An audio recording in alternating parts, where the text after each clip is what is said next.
This is iFIBER 1 News. Here are today's top stories. The Moses Lake School Board race between Elliot Goodrich and Kevin Donovan is heading for a recount. After 38 years, change for the better is happening at a pillar in the Ephrata business community. East Wenatchee City Council met at their bi-weekly meeting last night and, along with the 2018 budget proposal hearing, reached an agreement on which property tax would be imposed in the new year. The wrestling season got started off in spectacular fashion when Moses Lake hosted their annual Moses Lake Jamboree. From the iFIBER 1 newsroom, this is iFIBER 1 News, and it starts now. The Moses Lake School Board race between Elliot Goodrich and Kevin Donovan is heading for a recount.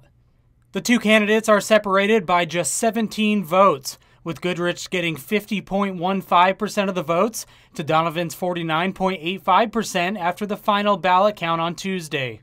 With the margin between the two candidates at 0.3%, a machine count is required under state law.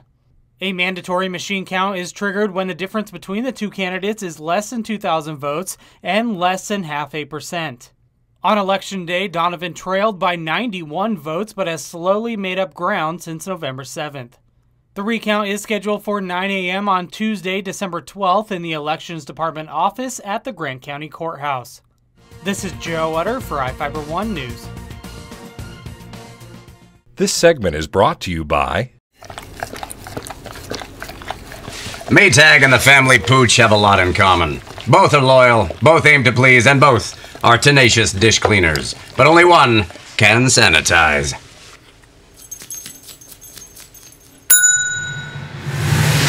Maytag. What's inside matters. Maytag Appliances, now available at more furniture in Ephrata.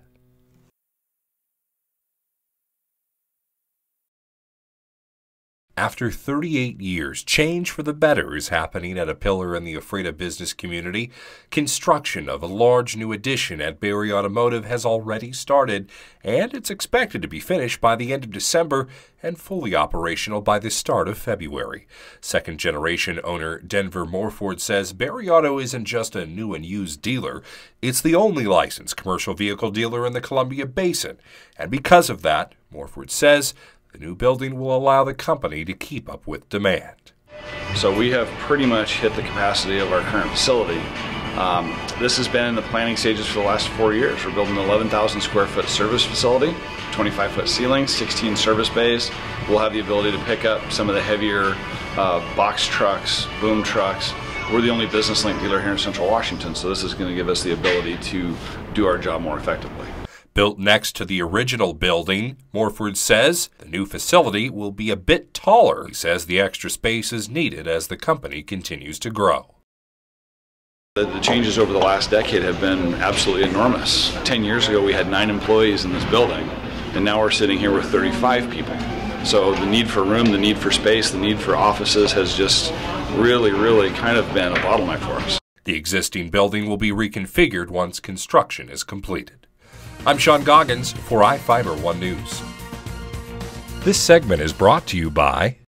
Are your taste buds bored? Well, then bring them to Jay's Teriyaki. Not only does Jay's have a variety of teriyaki dishes, they also offer mouth-watering salads and sides. Call Jay's 509-764-5155. Jay's Teriyaki, located at 123 East Broadway in Moses Lake, because it's all in the sauce.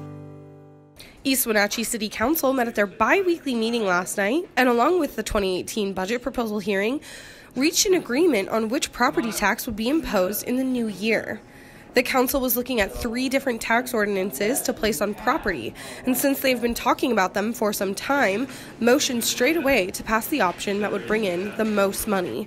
The third resolution will bring an increase of about $120,000 in the regular property tax.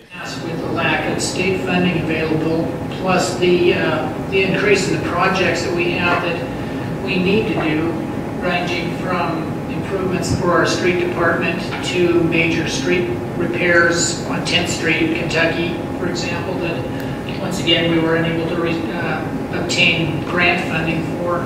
I think we're in a position where we need to take a look at all the funding options we have available and this is a very easy one to start with. The council voted 5-1 for the third option to be imposed. The motion was passed and will be collected in the 2018 tax year. The next East Wenatchee City Council meeting will be Tuesday, December 12th at 6 p.m. at 271 North 9th Street. I'm Madison Meyer with iFIBER 1 News. The wrestling season got started off in spectacular fashion when Moses Lake hosted their annual Moses Lake Jamboree. Several local teams were in attendance for the event, including Ephrata, Wenatchee, Othello, Warden, and Kashmir. Central Washington is packed with elite wrestlers.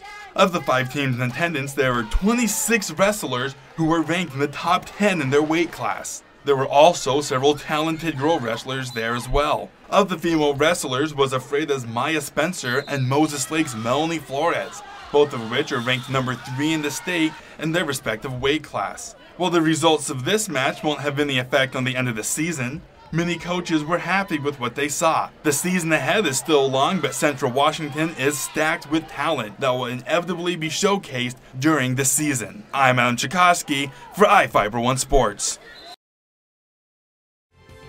This is iFIBER 1 News. For more information on these stories and other news, visit us online at iFiber1.com or check us out on Facebook.